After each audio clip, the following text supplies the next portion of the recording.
Você quer saber o que é um cemitério de falhas?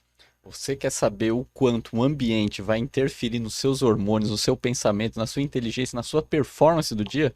E mais importante, você quer entender como é que isso tem a ver com o momento em que você tem que pivotar o seu negócio, mudar a sua ideia, jogar tudo para cima, ou então simplesmente calma, respira e vamos olhar de novo? Daqui a pouquinho você vai aprender sobre tudo isso no bate-papo que vem agora.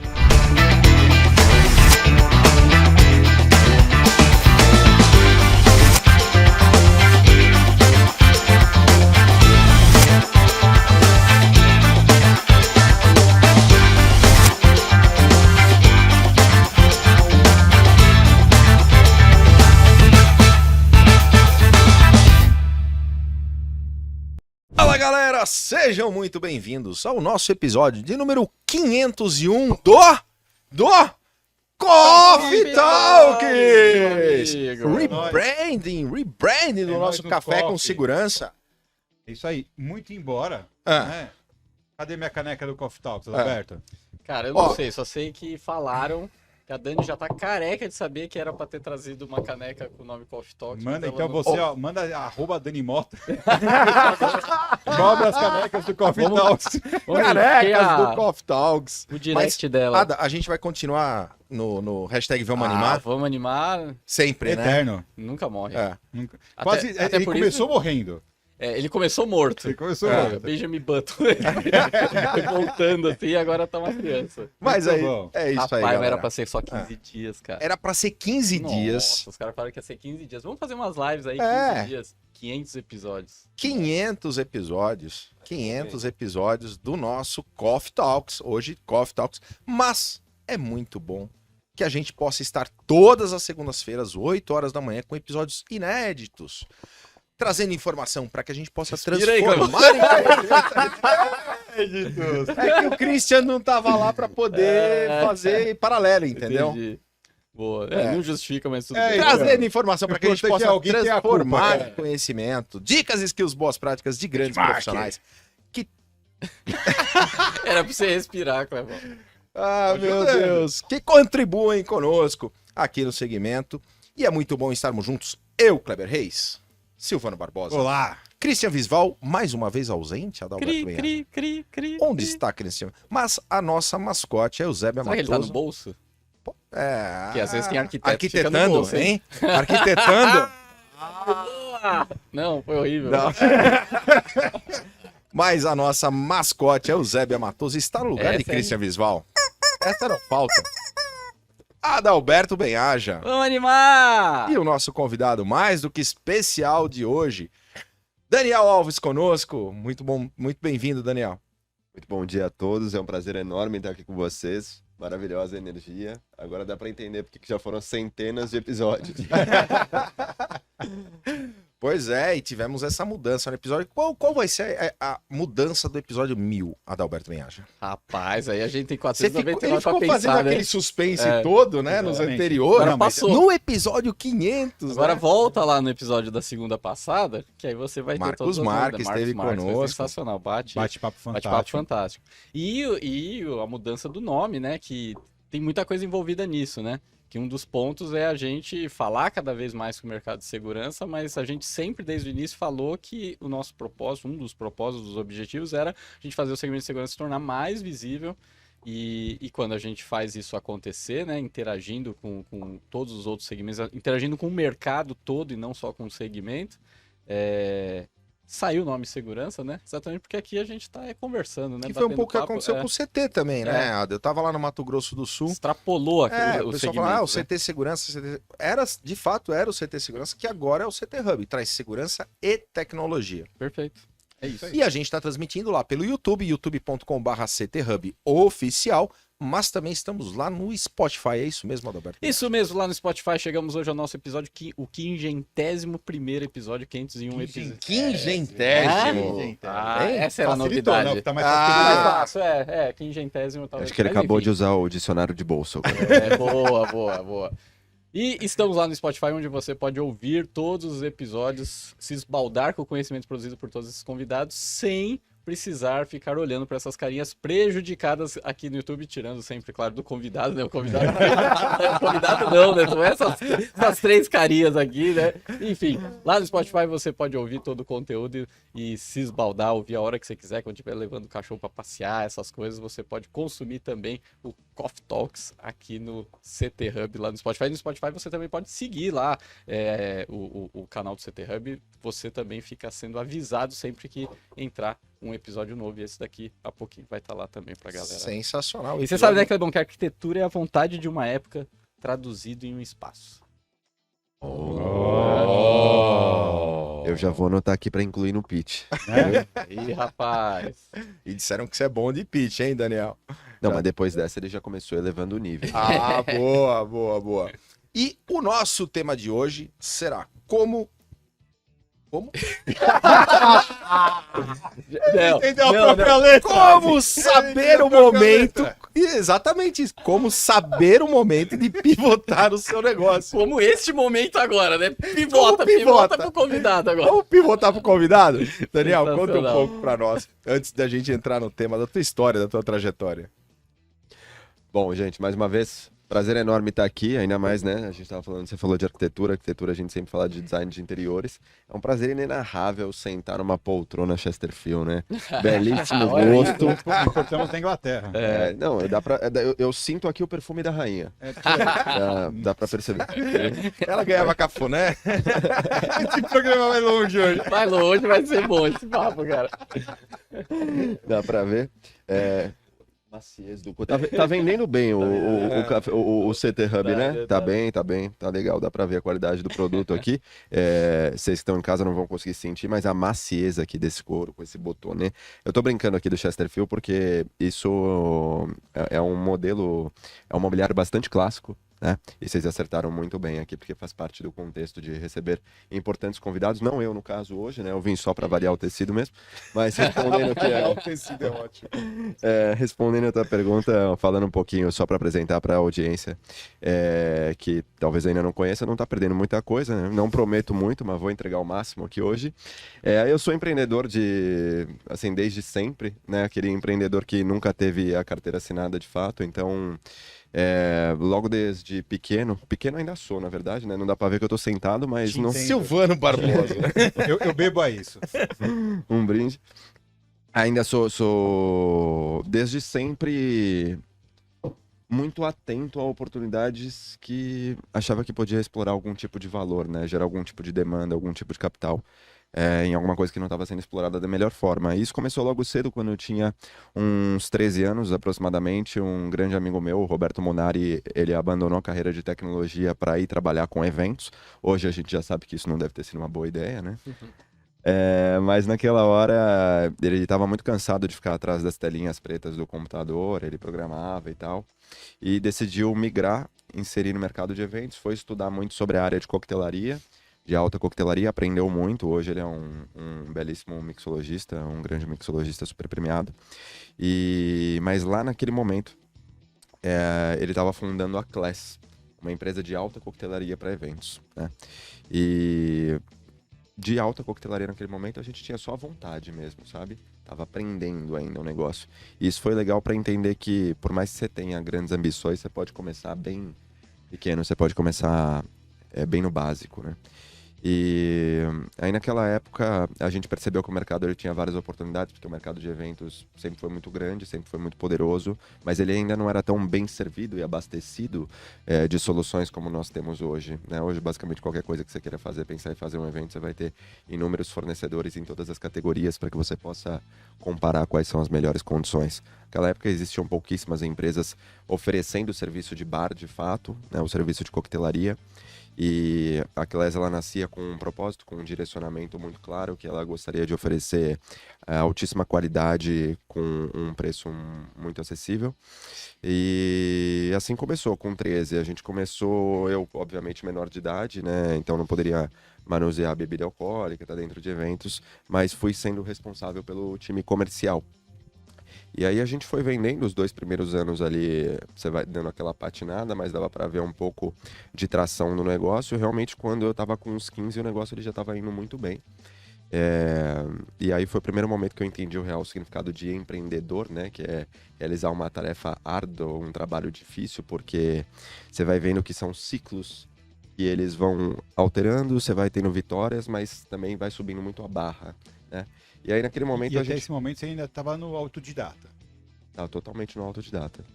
Totalmente ia sentindo o campo, entendendo o que precisava ser feito, né? Mas ali eu comecei a perceber algumas oportunidades, como por exemplo, a gente fazia o serviço de bar, existiam alguns outros eventos grandes, os nossos eventos eram nichados um pouco mais para quem conhecia já um pouco mais de coquetelaria, por mais que isso fosse mais no começo, mas para quem valorizava ainda coquetelaria. E então eram eventos de 200, 300, 400 convidados, casamentos, aniversários, lançamentos de produto, marcas, né? A gente pegou muito cedo uma veia muito de personalização para grandes marcas. Então, por exemplo, se fosse lançar um carro, uma marca de luxo, ela compartilhava um manual do marketing conosco, a gente estudava aquele produto, entendia quem era a persona e quais eram as características do produto e desenvolvia um cardápio alinhado com essa proposta. Então, ali o evento como um todo, ele tinha a mesma linguagem, sabe? Você ia no bar, você consumia um drink muito próximo do carro, né? Um drink que tem as características da persona, etc. Então, ali eu fui tendo ensinamentos dos quais eu não fazia ideia ainda que seriam úteis muito para o futuro, né? No desenvolvimento do negócio que eu tenho hoje. Mas fui sentindo o campo. Inclusive aqui na avenida que vocês têm, né? Tem uma concessionária aqui próximo que a gente fez muitos lançamentos deles ali. Já trazia todo esse conceito da experiência, né? Todo o conceito da experiência, do serviço. E a gente começou também a conseguir produtizar alguns serviços, né? Então a gente criou esse nível de mixologia experiencial, que era exatamente esse desenvolvimento. A gente construiu um outro produto que nós nomeamos de Barcraft, que hoje, ele, para fácil entendimento do público, seria algo muito parecido com o Masterchef, só que da coquetelaria. A gente desenvolvia grupos que recebiam um ensinamento do mixologista no dia, recebiam caixas dos quais eles nem saberiam quais seriam os produtos lá dentro, e aí trabalhavam com aquilo para desenvolver um coquetel e competiam entre si, aí viraram dinâmicas corporativas, coisas super legais. Então a gente foi aprendendo sobre tudo isso, a empresa foi crescendo, fomos aprendendo oportunidades adjacentes também, como por exemplo, nós éramos muito legais na execução do serviço, na qualidade da execução do serviço, então a gente foi virando um pouco de benchmark para empresas que faziam eventos maiores, de 2.000, 3.000, 10.000 pessoas, aí eu comecei a coordenar esses eventos. Aí você vai aprendendo a mágica, né? Num dia você vai lá, coordena um evento, você tem uma paga de coordenar o evento, né? Aí você recebe por horas trabalhadas. Aí você fala, pô, beleza, mas ali tem alguém que está coordenando e recebe um pouco mais. Aí você vira coordenador. Aí depois você fala assim, pô, tem alguém que está oferecendo esses balcões que você trabalha aqui, né? Esses móveis que você trabalha. Foi bem numa época que eu já estava começando a fazer técnico em design de interiores. Aí eu falei, pessoal, se eu fizer esses balcões aqui, vocês alugam da gente? Aí o pessoal falou, alugamos. Aí você já tinha assim, né? 100 balcões numa noite sendo alugados ali de R$80, por exemplo. Então você vai crescendo, né? E aí teve uma hora que eu coordenava, a gente locava os balcões, então aquilo que num dia você tinha uma paga de 200, no outro dia você estava tendo um faturamento ali de quase 10.000 no final de semana.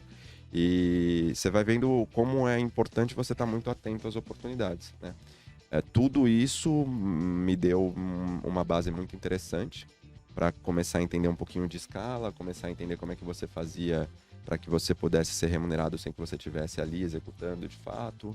E ao longo do tempo tinha uma questão que eu comecei a adentrar no cenário da arquitetura e do design de interiores, foi fazer técnico em design de interiores, na época do colégio ainda, quando estava ali com 16, 17 anos.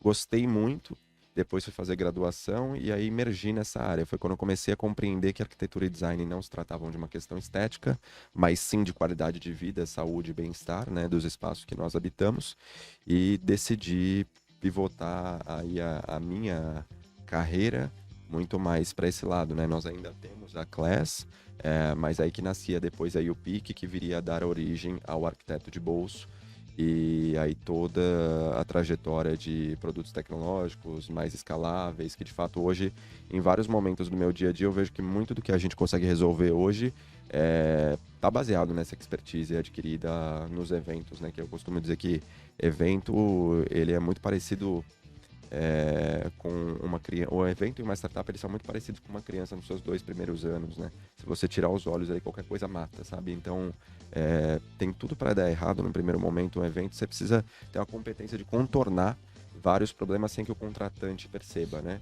E a caixa preta de um negócio tecnológico é quase a mesma coisa, né? Ela tá rodando lá toda cheia de problemas por trás e você tem que contornar tudo para entregar uma experiência incrível, e a tua capacidade e competência de fazer isso é o que vai fazer com que tenha sucesso, de fato, né? É uma mensagem de valor muito importante, né? Porque às vezes as pessoas acham que para você ter um trabalho de valor, você tem que estar fazendo alguma coisa bonita, fantástica, uma inovação muito louca, tal. E você estava trabalhando com bebida de evento, né? Que muita gente, dane-se, né? E aí, entendeu? Mas você o tempo inteiro foi agregando valor, qualidade, tem uma história, tem uma narrativa, né, inteira por trás disso. Isso muda não só o valor do que você faz, mas o cheque que você recebe, né? E você acho legal também uma parte do contexto que você falou, que existe uma diferença muito grande entre aproveitar de situações e criar situações onde você vê criar a oportunidade, situação, né? né? Enxergar as oportunidades, né? Porque dentro você, do cenário que eu você tá. posso alugar essas mesas para vocês, tá bom. Mas eu duvido que você tenha feito mesas iguais às que eles usavam antes. Não, a gente fez mais barato e melhor. Entendeu? Então, esse é o grande lance, né? Você viu que havia um nicho de mercado que ele poderia ser melhor explorado, trazer algum benefício para ele, né? Porque às vezes você pega essas mesinhas de evento, puta, elas fecham à toa, não tem às vezes a dimensão correta, não dão suporte para os eventos de uma forma adequada, porque são coisas padrões de mercado, e você deve ter feito alguma coisa já mais condizente com a aplicação, né? Então a entrega também foi melhorada. E isso é uma mensagem muito importante, né? A gente vê, muitas vezes as pessoas veem as coisas, mas elas querem fazer mais do mesmo. Só vem uma oportunidade. Tem muita gente que aluga mesa. Aí tá bom, vou comprar uma mesa e vou começar a alugar também. Tá, mas qual a finalidade disso? Já tem um cara fazendo isso. Né? Perfeito, essa análise faz todo sentido. Daniel, e aí o ponto, né, a gente falou do tema, né, de a hora certa de pivotar um negócio, né, que é sempre imagino que é sempre um desafio, né, é um desafio começar, é um desafio continuar um negócio, é um desafio você vencer, crescer. Agora, é um desafio muito grande você tomar a decisão de fechar um negócio, você tomar a decisão de, cara, não é mais isso, não é mais para esse caminho que vai andar. Envolve você pivotar. Eu imagino que você tem muito mais fatores e emoções envolvidas do que quando você vai começar um negócio, né? Porque eu começar eu vou ou não vou, né? O pivotar mas e aí? É parar o que eu faço? Mas e o que eu já fiz? E como que eu vou fazer, né? Envolve muito mais emoções, informações, embora você tenha um legado do conhecimento, que às vezes as pessoas não aproveitam. Então, conta um pouquinho pra gente, né, da sua visão, baseado na sua experiência, né? Pra galera que estiver assistindo a gente conseguir, certamente, ainda mais com a pandemia, um monte de gente viu oportunidades de pivotar, se viu obrigados a pivotar, enfim, diversas situações. Ou estão vivendo isso hoje e às vezes não sabe como fazer, né? Conta um pouquinho dessa sua trajetória aí. Show. E aí acho que é bom fazer um disclaimer aqui, porque acho que na introdução talvez eu tenha falado tanto sobre eventos e depois essa mudança para arquitetura e design de interiores, que o pivô que a gente vai tratar aqui em si não é esse, né? O pivô que a gente vai falar aqui é quando, no momento que a gente foi para design de interiores, a nossa primeira tentativa de modelo de negócio foi um trailer de 10 metros quadrados, um escritório móvel de arquitetura e design de interiores que ficava uma semana em cada bairro de São Paulo, e oferecia consultorias por hora a um preço super acessível. Para não ficar parecendo que eu tô assim, Não, o melhor é olhar para um. cara, você pode olhar direto. Mas se você quiser ficar assim também, não tem problema. Tá bom assim. Bom assim de 2 em 2, tá legal? Pode manter essa. 2 em 2.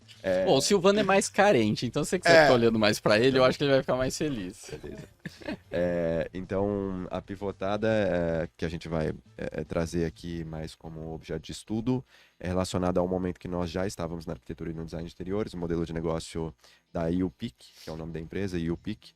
E nosso primeiro produto inserido no mercado foi esse escritório móvel que ficava uma semana em cada bairro de São Paulo e oferecia consultorias por hora a um preço acessível, né? Ele ficava na frente de lojas de material de construção.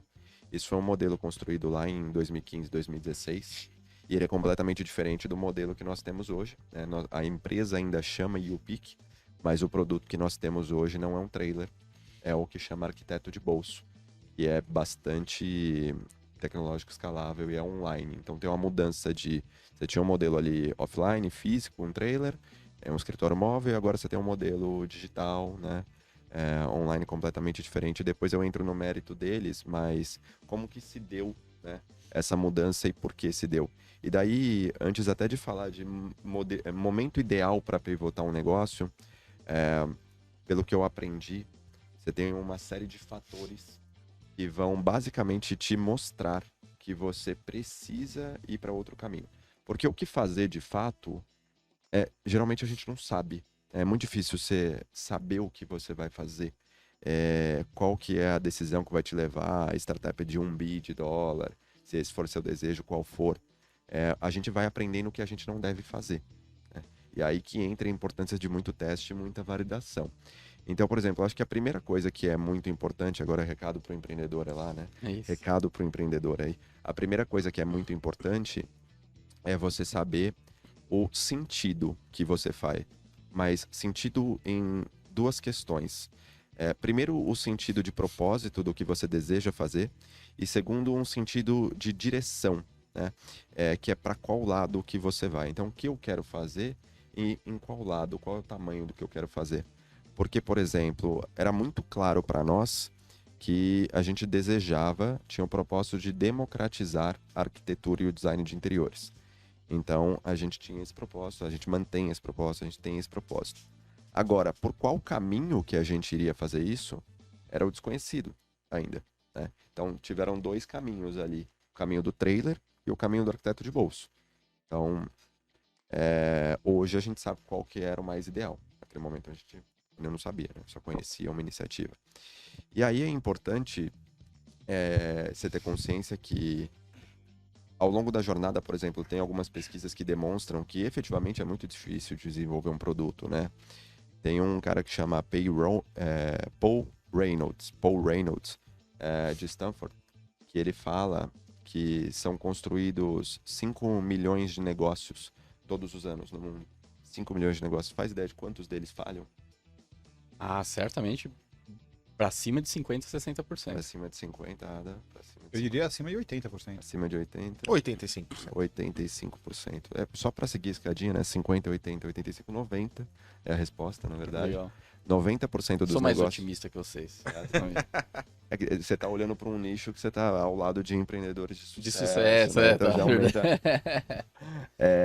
Então, assim, 90% dos negócios criados todos os anos, em média, através dessa pesquisa do Paul Reynolds, ele fala que falham, né? E quando a gente vai para produtos de consumo, também é muito ruim, assim. Tem uma outra pesquisa de Harvard, de um expert que chama Clayton, eu não sei falar o sobrenome dele, é Clayton, não sei o que, sei lá.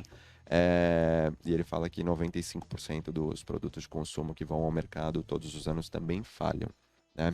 E aí, quando você olha pela CB Insights, pelo Crunchbase lá e tal, qual que é o motivo número 1 de mortalidade das startups? Não, você é o entrevistado, eu quero ouvir de Olá, você, né? Olha lá. Desafio de startups pro Então, Adam. tá bom, já fica pra audiência, coloca aí nos comentários, tá? Cara, eu chutaria que seria a falta de alinhamento do produto com o usuário. O cara cria uma coisa que tá na cabeça dele, mas ele não faz ideia se vai vender ou não. Apaixonado pelo produto e não pode ir embora, né, Daniel? Opa. Faz cafuné. Cafuné de bolsa. Cafuné de bolsa. Cafuné de bolsa. Já saiu. Sensacional. Corte. Muito Corte, obrigado, hein? muito Precisa virar obrigado. Corte. Muito obrigado. Você está completamente certo. O motivo número 1 de mortalidade das startups é acima de 40%. Significa o mercado não precisa da solução. O consumidor não precisa. É uma coisa que você tirou aqui da cabeça, esquece, e você acha que é muito legal, mas vai ser para o seu pool de amigos. E aí o segundo motivo é falta de cash, né? O terceiro motivo, se eu não me engano, o segundo motivo é por 24% aproximadamente, é falta de cash, porque realmente às vezes demora muito mais tempo do que você planejou para poder construir, acaba o combustível no meio do caminho. E o terceiro é não ter o time competente, e o quarto é ser vencido pela concorrência. Então tem toda essa escada aí. Então, e eu acho que muito disso acontece porque a gente tem uma crença que vai muito no que você mencionou agora, que a gente acredita muito nas ideias, sabe?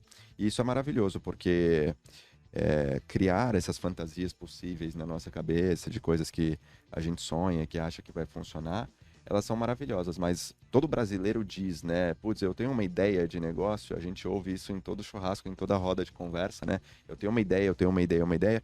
E ter ideias é incrível, né? Mas o que geralmente você visualiza acontecer é que a pessoa tem uma ideia incrível, aí ela desenvolve uma solução completíssima em torno dessa ideia, tem 450 mil features possíveis, aí ela tenta colocar isso no mercado, o mercado não aceita e aquele negócio morre, né? Mas aí onde que foi o vacilo? O problema continua existindo, né? Então, meu pai dizia um negócio para mim que quando você cria um produto, um negócio, você não pode considerar ele o seu filho. Porque se alguém disser para ti que o teu filho é feio, você não vai gostar, né? Então, acho que eu sou super apaixonado pelos negócios que a gente criou, pelas coisas que a gente faz, mas acho que você tem que ser muito mais apaixonado ainda pelo problema que você resolve de fato, porque isso vai te manter sempre numa linha de atenção constante das transformações que você precisa fazer, né? Porque quanto tanto se fala quando o empreendedor consegue chegar naquilo que é dito como Product Market Fit, por exemplo, não significa que porque você atingiu o PMF alguma vez, você vai continuar nele, né? Exemplos super batidos a gente tem ao longo da história do empreendedorismo, como grandes empresas que estavam no topo, no auge, né? Pareciam que tinham tudo validado e de repente despencam, né? Porque pararam de prestar atenção nas transformações necessárias. Então, acho que eu trouxe até aqui 4 passos importantes que vão te ajudar nesse caminho, né? O primeiro deles é você focar nisso que a gente acabou de falar, que é o needs first, então necessidade, a dor primeiro e não a ideia. E isso eu aprendi muito quando passei no processo de aceleração da ACE Startups, então sempre deixo um abraço ao time da ACE lá, Pedro Weingartner e o LG, que sempre foram muito importantes. Então, a gente tinha um trailer, né? Era um escritório que ficava uma semana em cada bairro de São Paulo. Aquilo foi uma ideia. Foi muito legal porque trouxe muitos aprendizados. Mas se a gente focasse, se a gente estivesse muito mais atento à dor do usuário, talvez a gente percebesse que uma empresa que deseja democratizar um mercado e estava colocando um trailer na rua, teria um problema de tornar aquilo próximo, acessível, escalável. Então, aquilo foi um foco muito mais numa ideia do que no momento de você profundamente avaliar a necessidade do consumidor. Essa é uma dor, inclusive, que quem trabalha com design, arquitetura, essas coisas, né? Sofre bastante, porque é aquela história do design versus a utilidade. Há momentos que o design que você quer criar pode ser fantástico, mas a utilidade está sendo cumprida, né? Senão você cria um monstro lá que ninguém vai conseguir usar para nada, né? Então esse já era uma coisa que já devia ser do teu dia a dia, esse tipo de dúvida. E no design você tem uma questão ainda que muitos dos produtos criados, aí quando você fala de design, muitos dos produtos criados que às vezes eles são mais belos do que úteis, eles vão servir a uma categoria de obra de arte, né?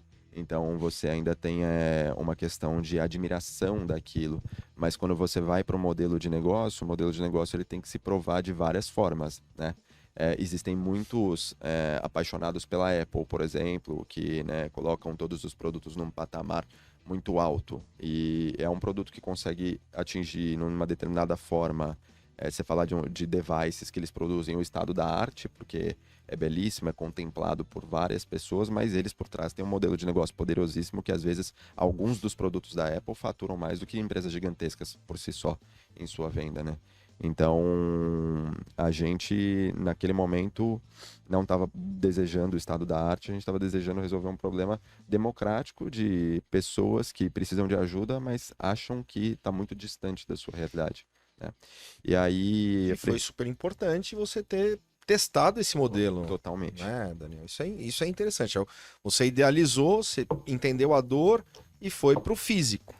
Só que o físico te limita na questão da escalabilidade, né? E aí? E tinham outras também. Tem uma história maravilhosa que um dia a gente... Imagina que assim, né? Eu parei aqui só na primeira dica do Needs First, mas só para fazer esse parênteses.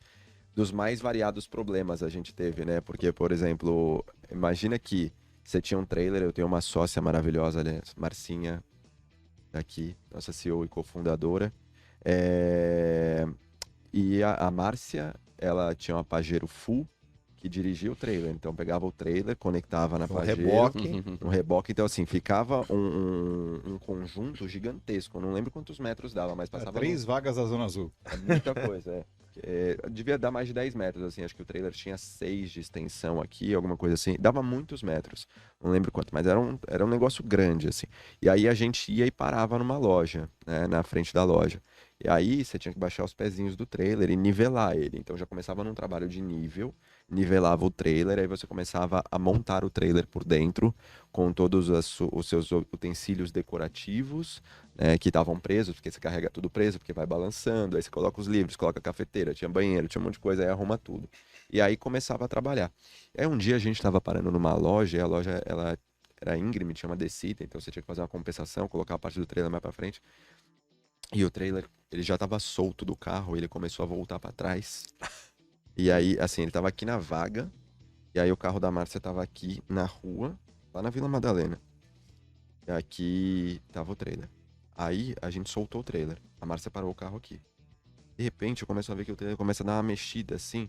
O freio de mão dele tava meio preguiçoso. Cara, eu falei, se esse trailer vai cair em cima desse carro, ele vai em cima do carro, né? E aí é brilhante ideia, tinha um monte de gente perto do trailer, assim, aí fui eu tentar Tenta fazer segurar. força pra segurar o trailer, o outro tentar fazer a força. Quando a Márcia se ligou que o trailer ia vir, ia dar no meio do carro, ela foi pro meio também.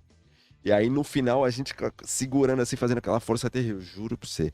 Cara, tinha mais uns 20 centímetros de distância do carro, a Márcia tava no meio, todo mundo conseguiu parar o trailer. Caramba. Mas você vê o nível de problema que você tem ali, né? Você fala, cara, quase que esmagamos a CEO e fundadora do negócio com um trailer, né? Então, São os perrengues só um de dos empreender, perrengues que a gente passou. Sim.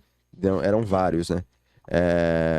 Mas isso é ótimo para aprender, né? É algo que a gente pensava assim, assim, cara, de manhã como é que a gente vai colocar? A gente vai pro Brasil inteiro, vão ter 200 trailers, todo mundo saindo de manhã, muito complexo, né? Era legal, a gente acabou vendendo ele no meio do caminho. Hoje eu gostaria de tê-lo, porque ele faria parte da nossa história, assim, sabe? Mas na época, né, de cash burn, você precisa sair Se vendendo livrar de tudo, né? né? E aí vai embora. Então, assim, primeira dica que eu sempre deixo, que eu aprendi muito na Ace, foi needs first, sempre priorize muito o dador, né? A segunda é uma dica que eu mantenho tudo isso sempre na cabeça, muito firme, tentando compartilhar com o time, que é uma que o Mark Andreessen diz, que é the only thing that matters. É a única coisa que importa, é que ele fala, cara, se você tem um produto bom o suficiente para conquistar cliente, um time capaz de desenvolver aquilo cada vez mais em um mercado grande, você vai ter sucesso. E aí ele fala depois a terceira dica, que é o seguinte, ele fala, cara, time bom, mercado pequeno, não rola. Time ruim, mercado grande, não rola. É time bom, mercado bom, né? Então, aí já são 3 pontos para você avaliar. E aí, o quarto ponto, que é e acho que uma das definições que eu acho mais interessantes, são as definições que eu ouço o Edson Rigonati da Astela trazendo, e agora a Astela está gerando bastante conteúdo legal também, mas ele sempre fala do Product Market Fit, o que é alcançar o Product Market Fit. E não é uma lei, mas é um direcionamento que você pode ter, né? Que assim, putz, tem um produto legal que tem uma proposta de valor clara, que melhora de fato a vida das pessoas, ok. Você tem um grupo de clientes que você conhece, que você sabe que consome aquilo, uma persona definida, ok. Você tem um canal de marketing vendas, um canal de distribuição que você consegue distribuir esse produto lá, você coloca lá, alguém compra, beleza. E você tem um modelo de negócio que você já aprendeu, que é, putz, modelo de negócio do mais básico possível, que você saiba quanto te custa aquilo, qual que é a tua margem, quanto que vai ficar no bolso, né, qual que vai ser teu ticket médio ali. Então, quando você junta clareza para, putz, o meu produto resolve um problema claro, eu tenho um grupo de clientes que é assim, assim, assado, que é a minha persona que consome, dentro desse canal de distribuição, e o modelo de negócio funciona assim, ficar tanto na mesa, eu vendo, ficar tanto na mesa e tal, vem pro bolso. Quando você tem clareza desses 4 pontos, e não precisa ter mais de um canal de vendas, não precisa ter mais de um grupo de clientes, não precisa ter 3 produtos, é um produto, um canal de vendas, um grupo de clientes, um modelo de negócio. Se você tiver com clareza desses 4 pontos, muito provavelmente você está perto ou você está no Product Market Fit ali, né? E então acho que respondendo a pergunta que a gente começou esse pedaço, até sem dar os aprendizados que a gente teve, eu consigo dar vários aprendizados que a gente teve na trajetória, mas falando a grosso modo esses indícios vão fazer com que você adquira consciência se deve ser o momento de mudar o rumo ou não, né? Então, assim, garantir no mínimo que, putz, você está resolvendo uma dor real, garantir no mínimo que você tem um time competente, garantir no mínimo que você está indo para um mercado legal e garantir depois esses 4 quesitos que a gente acabou de falar aqui, te tira daquela sensação angustiante que eu estou fazendo, talvez eu não esteja colhendo o resultado agora, mas eu estou indo na direção correta, beleza, eu continuo, sou resiliente e aposto na tese. Agora, eu estou fazendo e eu estou vendo que essa persona não consome. Eu tô vendo que as pessoas não dão valor ao produto. Eu tô vendo que ninguém paga por isso. Eu tô vendo que nenhum canal adere. Aí você começa a conseguir identificar de uma forma mais segmentada onde que você precisa atuar, né? Então, acho que de forma geral, o momento de tomar a decisão se você deve pivotar ou não o seu produto é considerando essas variáveis. Todas essas variáveis, assim, olhar esse conjunto e falar, beleza, agora é hora de eu mudar o caminho, isso aqui esquece, né? Mas vai exigir muito esforço teu e não é feeling, é mais técnica, assim, sabe? Claro que tem uma hora que você vai falar, puta, eu acho que, né? Mas aí você tem que trazer, Tem que ir pros números, né? tem que olhar um pouquinho. Aí Tem você que- já saiu do autodidata. Aí já. Aí é evolução, né? Que você vai aprendendo. Eu não fazia ideia de nada disso antes. E aprender na raça e acontecendo ali é mais complexo, né? Mas enfim, essa é a vida do empreendedor, é sempre saindo da zona de conforto. Quer dizer, se bobear é nem entrar na zona de Não conforto. tem zona de né? conforto, Não não tem. existe, né? Eu achava que. Eu brinco com a Márcia, e aí depois eu quero trazer Cara, aqui. eu acho que zona de conforto é a coisa mais desconfortável que existe, cara. Mas tem, Há quem o chame de termo- zona de conformismo, né? Não é zona de então, conforto. O Zona termo de- zona de conforto, pra mim, ele legal só é isso. pejorativo, cara. mas é. Tem que ser. A gente exatamente para gerar essa sensação de incômodo, né? Para que não gere o conformismo, né? Esse é o ideal nas pessoas, né? E aí eu queria dar até um exemplo de como que a gente validou o negócio do arquiteto de bolso, porque a gente validou assim, a gente investiu muito, foi um total de R$0. Foram muitas horas de trabalho, mas não dinheiro investido no arquiteto de bolso, um contraponto com o que a gente havia feito lá no trailer. No trailer houve investimento financeiro forte e claro que forte vai depender do bolso, né? Se estiver falando com esses caras aqui, foi almoço de sexta, né? Que a gente gastou, mas hoje não. Tá ouvindo, Silvano? Você vai pagar a conta hoje, Silvano? Tá ouvindo o padrão do almoço de sexta? Ainda bem que você já falou que não vai almoçar hoje. Foi, eu nem tomei café da manhã esperando que ia, né? É porque hoje é segunda, vendo? né, Silvano? É sexta que você vai pagar. Boa, boa.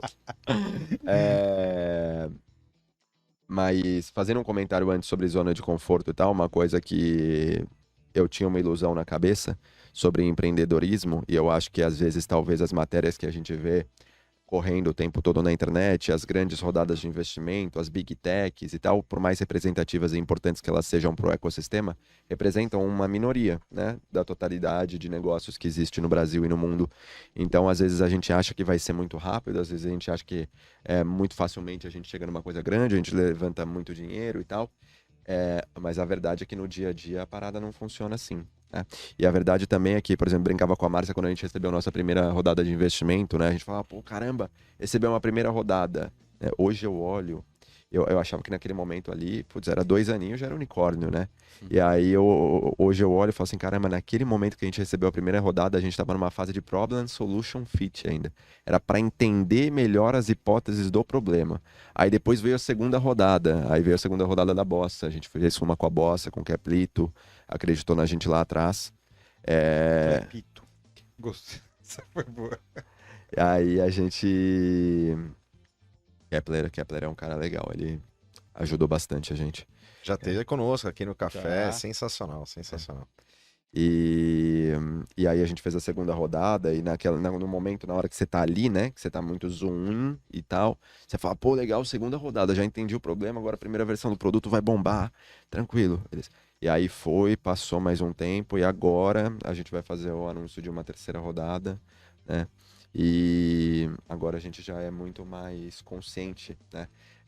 Não é que você está numa linha de chegada, é que você está construindo uma jornada mesmo, e cada uma dessas etapas você tem um desafio grande, aumenta, o poderoso chefão, a fase aumenta, o ciclo aumenta, a demanda aumenta, e você tem que se esticar muito para você poder, de fato, conseguir resolver os problemas que você vai enfrentar naquela hora. Então, assim, a zona de conforto, como a gente falou, né, ou de conformismo, a hora que ela existir, significa que você está estagnado, porque é que você não está percebendo, você está sendo ingênuo de achar que os problemas estão resolvidos, ou você está sendo pouco ambicioso, assumindo que você vai levar muito mais tempo para chegar onde você quer chegar, sabe? Na velocidade que você vai tranquilamente, né? Então, E o Marcos comentou conosco no episódio passado falando justamente isso no acelerador empresarial, Sim. né?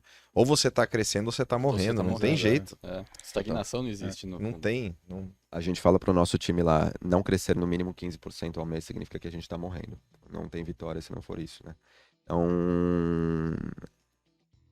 aí voltando ao ponto da validação do arquiteto de bolso, que foi muito legal, foi que assim, né, passado a história de todo o trailer, né, fizemos o trailer, ficamos com ele 1 ano e pouco na rua, atendemos mais de 100 pessoas, aprendemos, foi incrível a história do trailer, porque além de dar toda a visibilidade, a gente vendia um serviço de consultoria que as pessoas vinham até nós, pagavam, e elas contavam pra gente todos os problemas que elas estavam sofrendo na jornada da reforma, ou seja, foi uma pesquisa de mercado remunerada para nós, né?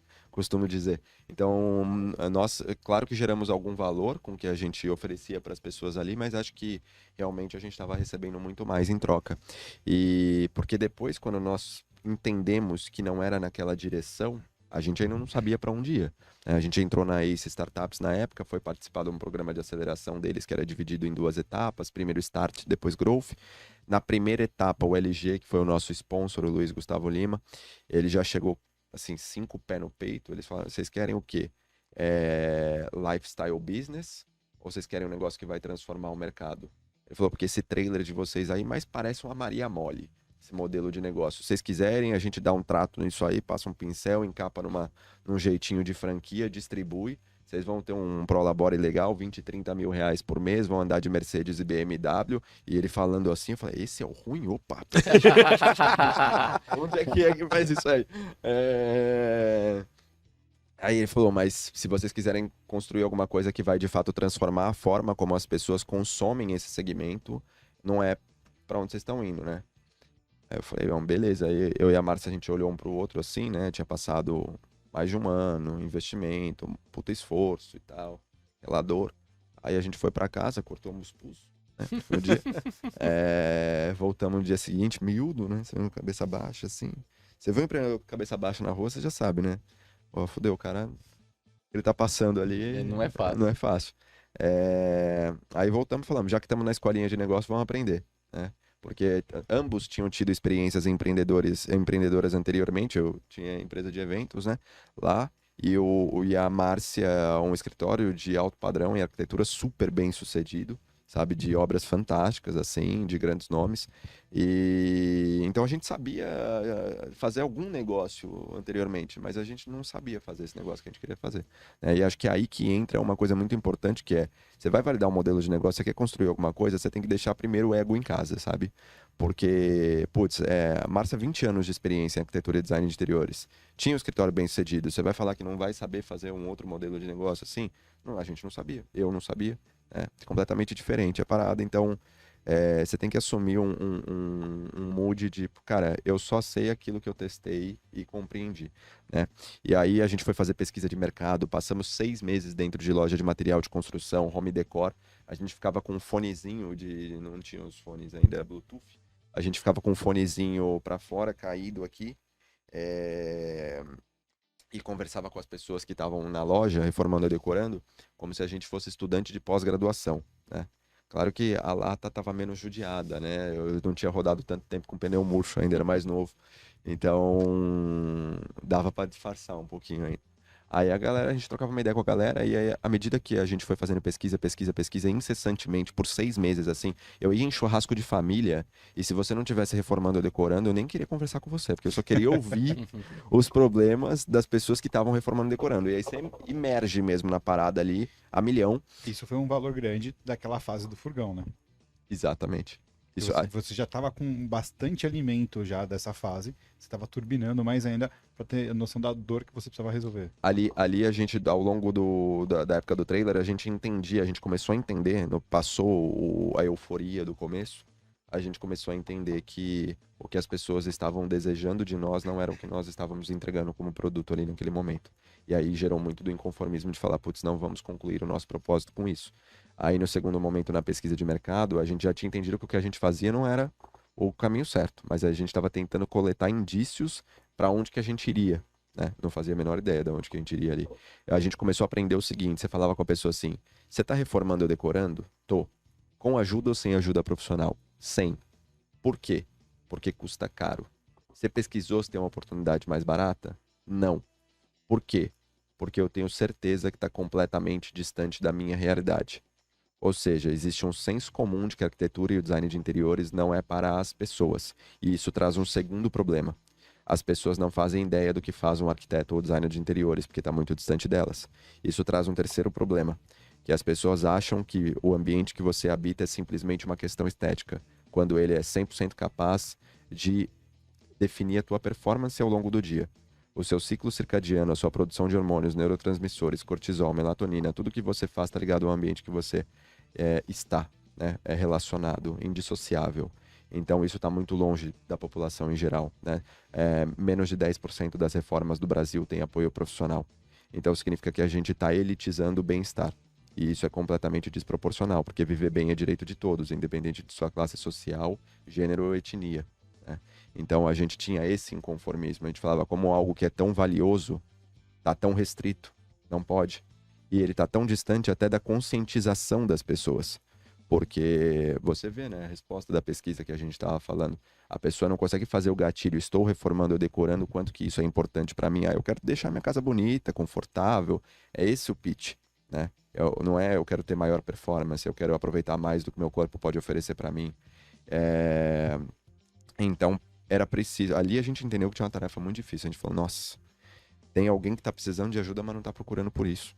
E segundo, a pessoa nem entende que ela precisa, né? Aí foi a segunda vez que eu e a Márcia voltamos para casa para cortar os pulsos, porque a gente falou, nossa, tinha o trailer, não era isso. Agora a gente descobriu que as pessoas nem estão pesquisando e não entendem como é que fica, sabe? E aí depois de entender tudo isso, entrevistar mais de 1000 pessoas, 6 meses, passamos muito tempo nisso, a gente foi criar o nosso primeiro teste. E o primeiro teste nada mais era do que eu na frente da loja e a Márcia nos fundos escondida. A gente pegou uma loja parceira de decoração. E aí, quando as pessoas entravam na loja, eu perguntava, você tá reformando decorando? Tô. Com ajuda ou sem ajuda profissional? As pessoas falavam sem. Por quê? Porque custa caro. Aí se eu te dissesse que você pode ter ajuda aqui agora, sem pagar nada por isso? E aí as pessoas falavam, quero. Aí eu falava, bom, então tá bom, vou te apresentar um aplicativo maravilhoso aqui. Não era assim, era só um Google Forms que eu pedia pra pessoa, colocar o nome, o e-mail e o telefone dela. No Google Forms, 00, free, né? Desse Google Forms caía para um Sheets online, né? O Google Sheets, que a Márcia estava aberta lá no computador, escondida lá na copa da loja. E ela começava a trocar ideia com a pessoa via WhatsApp enquanto a pessoa estava dentro da loja. E aí a gente começou a entender todos os problemas que existiam nesse tipo de comunicação. As pessoas estavam dentro da loja, saíam, queriam continuar falando. As pessoas pediam para ver um desenho, um 2D, um 3D, que é para você entender a distribuição do espaço ou ver como vai ficar e tal.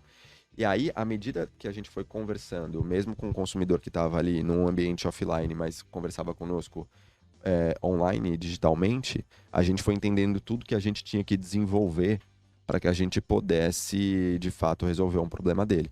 E a gente passou, assim, os nossos primeiros 12 meses de negócio, a gente começou a ter um mínimo de tração, a gente começou a responder as perguntas do qual que é meu modelo de negócio, qual que é o grupo de cliente, qual que é o canal de distribuição, qual que é o produto, o pitch do produto que eu tenho que fazer para a pessoa. A gente começou a entender tudo isso e a gente passou uns 12 meses assim, sem ter de fato um produto tecnológico. Ele era um Frankenstein que a gente ia unificando, moldando várias coisas, várias junções de ferramentas gratuitas e tal, e um monte de coisa que a gente fazia que a gente tinha acesso para gerar valor para o consumidor. Então, acho que aí tem uma questão que conecta a parte do pivô, né? Que foi um modelo que a gente investiu, depois a gente entendeu por que ele não funcionaria, depois a gente foi criar um outro modelo e a gente criou muito low profile mesmo, assim, muito tipo, eu vou usar o recurso que eu tenho, fazer o melhor que eu posso agora, né? E a gente começou 1 ano faturando, assim, sem investir em tecnologia, mas conseguindo ver que a gente resolvia o problema de alguém, né?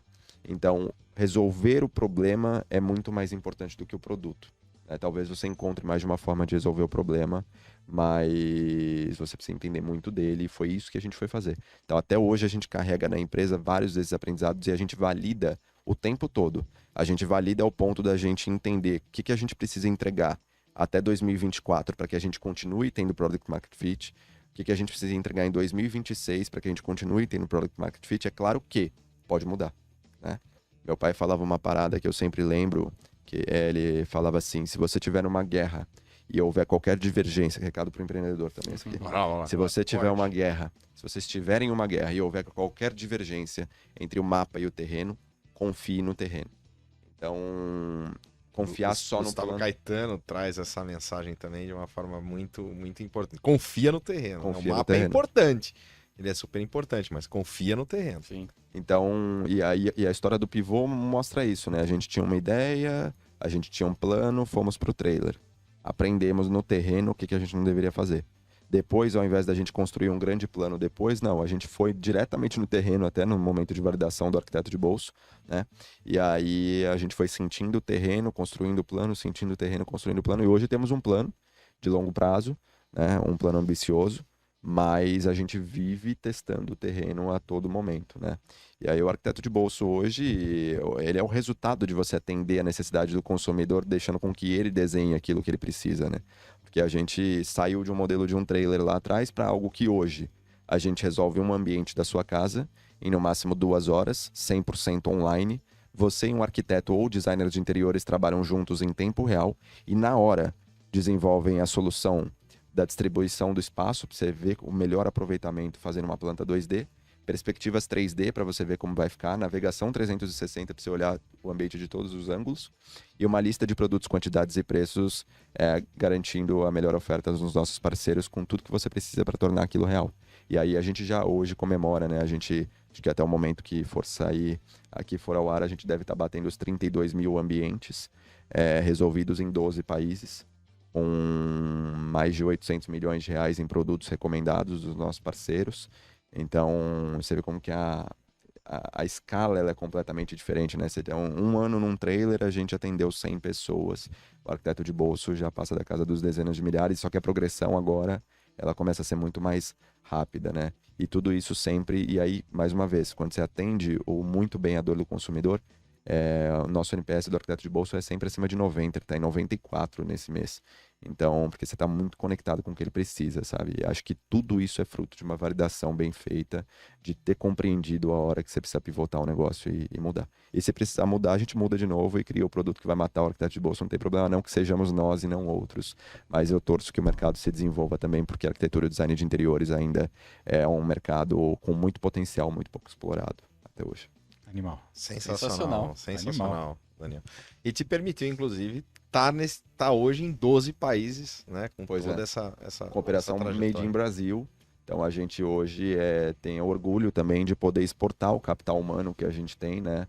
A inteligência do brasileiro. Por exemplo, a gente opera com foco mesmo em Brasil e Portugal, mas se acaba atingindo outros países. E em Portugal, por exemplo, nós atendemos toda a população portuguesa, mas com a mão de obra brasileira aqui, né? Então os nossos profissionais conseguem até ter um up na sua receita, porque lá a gente tem um custo em real, recebendo em euro, tem a força da moeda, né? Então a gente vem evoluindo muito lá também, mas é algo que não seria possível mandar um trailer amanhã para Portugal, né? Então assim, a não ser que seja um trailerzinho de pastéis de nata, né? Mas o de design de interiores a gente mudou o caminho. Então acho que aí hoje você consegue ter os indícios necessários para saber o caminho, sabe? E aí foi o que você falou, sai um pouco do que você não sabia no momento dos eventos para agora você começar a saber como medir isso, né? Então, mas a história é simples, né? O livro A Startup Enxuta, ele ensina muito sobre isso, o ciclo de validação, de medir. E acho que a gente só tem que manter na nossa cabeça assim, é muito difícil saber. Eu falei isso esses dias, eu estava lá no escritório do Nigro e ele estava fazendo aquela reunião de princípios e ele estava ensinando um negócio super bacana. Eu fiz um comentário que é uma forma que a gente tem dentro da nossa companhia da gente identificar até onde que nós estamos sendo resilientes ou nós estamos sendo insistentes, né? Então, porque assim, putz, se você a todo momento também se acha, não é por aqui, desisto, talvez você não tenha adquirido a maturidade necessária ainda naquela tese para você ter pulado fora, né? E a gente tem uma crença, que é até uma fala que vem do Cortella, oriunda do Cortella, que ele fala, só aceitamos erros inéditos, né? E para a gente saber o que era um erro inédito, a gente construiu um documento que chama Cemitério das Falhas. E aí no Cemitério das Falhas a gente documenta tudo que a gente já fez e que a gente aprendeu ao nível de dizer, cara, isso aqui não precisa nem testar de novo, assim, tipo, isso não se faz, sabe? Não é por essa direção. E esse Cemitério das Falhas a gente utiliza para tudo na empresa, para todas as áreas. Pode ser alguma coisa relacionada à dinâmica de pessoas na empresa, à construção de produto, canal de distribuição, seja o que for. A gente coloca, documenta no Cemitério das Falhas, porque daí quando a gente está com dúvida sobre alguma coisa, a gente consulta lá e fala, olha, isso já não é mais um erro inédito, então já vamos poupar nosso tempo e vamos nessa direção aqui. Isso nos ajuda a fazer as perguntas certas, né? Porque, mais uma vez, como a gente falou anteriormente, a gente não sabe o que fazer, a gente só sabe o que a gente não deve fazer. E quanto mais consciente dos erros que você já teve no seu histórico, no teu repertório, quanto mais você testar, quanto mais você conhecer o terreno, mais assertivo você fica.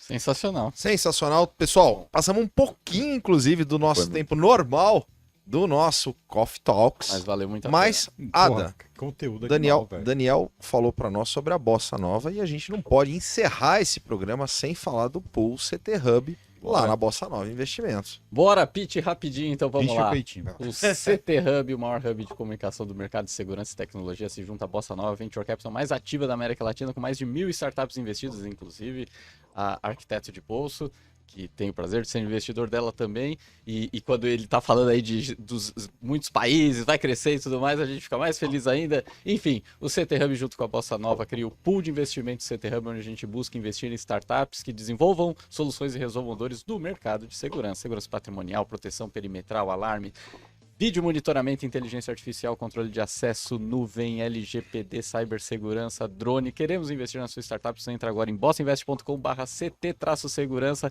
Lá tem toda a tese de investimento. Tem o comitê formado por profissionais do nosso segmento, como o Kleber Reis está lá com a gente também. E um formulário para você aplicar a sua startup para ser analisado pelo time da Bossa. E se aprovar, depois vem para o comitê analisar, ouvir o seu pitch e tomar a decisão de investe ou não investe no seu negócio. Já temos 4 startups investidas, queremos pelo menos mais 6.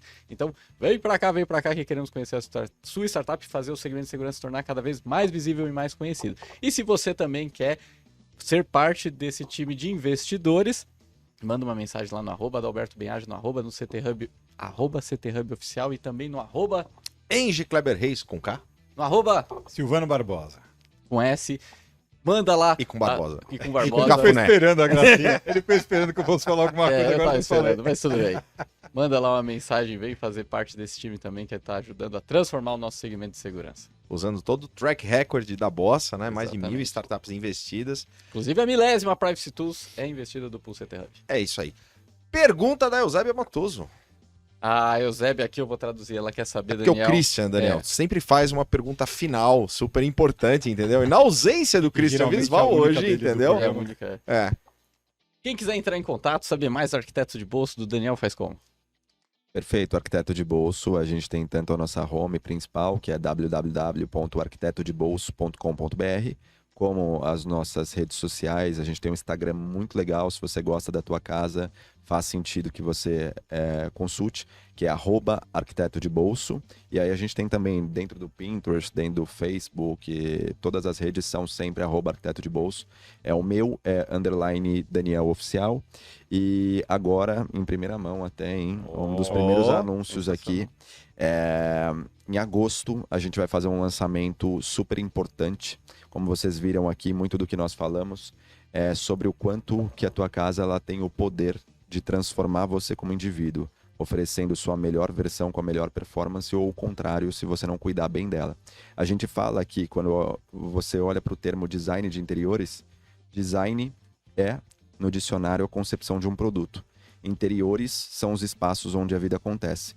Então, talvez a gente não devesse olhar só o design de interiores, mas sim design de vida, porque nós estamos desenhando os contornos de uma existência. E se você quiser saber um pouco mais sobre design de vida e como você pode utilizar o ambiente ao seu favor, em agosto a gente vai lançar uma série gravada por um produtor incrível que chama Augusto Custódio, até deixar um abraço para ele, um produtor audiovisual maravilhoso, super renomado, E a série Design de Vida, ela vai te contar a história de 6 famílias que têm uma relação muito forte com a casa. Não é apenas sobre reforma ou decoração, é sobre o que a sua casa significa para você. Então não é sobre reforma ou decoração, é sobre o que a sua casa significa para você. E estará disponível no nosso YouTube, que também é @arquiteto de bolso, tá bom? Eu não posso deixar terminar sem essa pergunta. A gente falou muito de casa. E a gente está falando com o ambiente, com pessoas do meio corporativo. Como é que a gente consegue trazer isso para o ambiente corporativo? Muitíssimo importante. Bela pergunta. Bela pergunta. Porque as pessoas vivem muito tempo dentro do escritório. Exatamente. Dentro da série que eu acabei de mencionar, a gente tem um dos episódios que é dedicado a uma fábrica. E a gente vai falar do ambiente da fábrica e da relação dos funcionários. A gente passa muito tempo dentro dos espaços que nós trabalhamos, né? E aí o critério e o rigor deve ser ainda maior. Porque quando você fala de ambiente corporativo, tem várias questões, além das emocionais, que você deve considerar. Assim, ao produzir um ambiente de trabalho, você deve garantir que o indivíduo ele tem uma postura ideal, que ele não vai ter nenhum tipo de lesão para alcançar ou para fazer os movimentos que ele precisa, o nível de iluminação necessário para te garantir uma boa visão. E um ambiente iluminado não significa que um ambiente que está visível, tá? As lâmpadas ao longo do tempo elas vão perdendo eficiência e a gente não percebe porque no dia a dia, né? Sabe quando a gente vai ficando mais gordo, mais velho, a gente não percebe no dia a dia, só depois que a gente olha o álbum de foto 10 anos antes, né? O ambiente, ele vai se degradando, né? Sem que a gente perceba no dia a dia. Então, assim, quantidade de luz, o nível de ruído. Então, assim, existem questões acústicas que você precisa tratar para que não gerem estresse ambiental. Então, nós trabalhamos para ambientes corporativos, nós também fazemos e desenvolvemos soluções para ambientes corporativos, comerciais. Dentro dos 32 mil ambientes, cerca de 15 a 20% devem ser corporativos ou comerciais dos que nós fazemos, então tem um volume bem interessante, aí mais de 5 mil ambientes realizados. Mas é extremamente importante que a gente cuide da performance do nosso corpo enquanto a gente trabalha, porque isso vai fazer com que a gente consiga resultados ainda melhores, né? Aqui vocês estão super bem, vocês têm placas acústicas, você tem material absorvedor, você tem uma quantidade de luz interessante, você tem pessoas bonitas aqui, né, que também trazem o ambiente. Então, Elas estão todas tá vendo? assistindo ali. São todos escondidos. A né? plateia, agradecimento especial à nossa plateia. Eu tava falando do pessoal que tá assistindo a Com gente, né, que tá, certeza. pessoal agora que tá aí nos assistindo, mas belíssima pergunta. E sim, todos os ambientes que nós habitamos, eles vão nos influenciar. Aí a escolha é sua de saber se isso vai ser uma boa performance ou uma má performance, né? É o quanto que você tá atento a isso. Obrigado. Muito legal, Daniel. Mais uma vez, super obrigado, Obrigado pela tua demais. presença, participação e contribuição nesse que foi o nosso episódio número 501 Do do Agora Coffee Talks! Exatamente. Valeu! Valeu, pessoal. Obrigado.